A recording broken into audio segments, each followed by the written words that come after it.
afgooye ilaa iyo laga gaaro qoryooley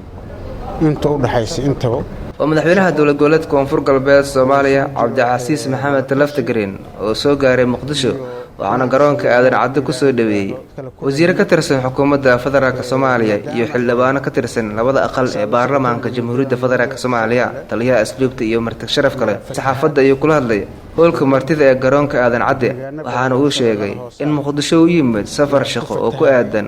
fatahaadda webiga Shabeelle uu ka sameeyay qaybo ka mid ah gobolada Shabeellaha Hoose oo ay ugu xoogan tahay magaalada Afgooye waxaana sidoo kale mar kale ugu baaqay dadka Soomaaliyeed hay'adaha u qaabilsan gargaarka gobolada iyo dawladda federaalka Soomaaliya inay ka qayb qaataan sidii wax loogu qaban lahaa dadka oo saameeyay fatahaadda webiga Shabeelle. Waxaan u nimid safar shaqo oo isugu jiro wada tashi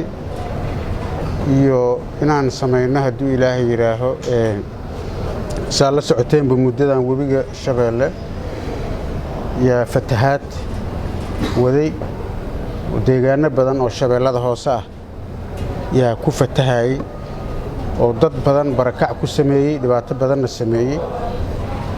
afgooye ilaa iyo laga gaaro qoryooley inta u dhaxaysa intaba xitaa walaweyn haataa gaaray inaan deegaanadaas oo dhanna soo booqanno dareenka dadka iyo baahiyaha jira in aan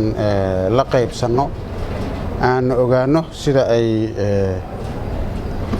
dadkaas ay wax u gaareen.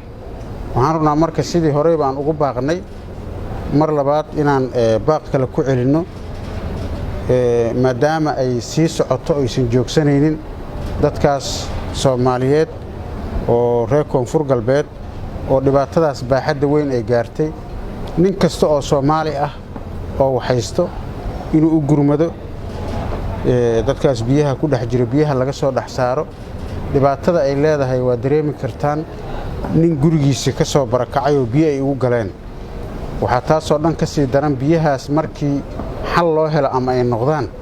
dhibaatada ka imaanaysa iyo cudurrada arrimo caafimaad gargaarka caafimaadka ka sii daran oo waxaa suurtagal ah inay shuban biyood uu bilowdo waxaa laga yaabaa inay malaariya bilaabato ayadaasoo dhan gurmad u baahan marka cid kasta oo dadka Soomaaliyeed ay ugu horeeyaan inay u gurmadaan dadkaas walaalahooda hay'adaha samafalka iyo dawladda federaalkana sidaas oo kale ayagana ay gurmadaan dawladihii kale ee gurman kara oo wax soo gaarsiin karana ay soo gaarsiiyaan. Maxamuud Daacad raadiyaha iyo TV-ga City Muqdisho.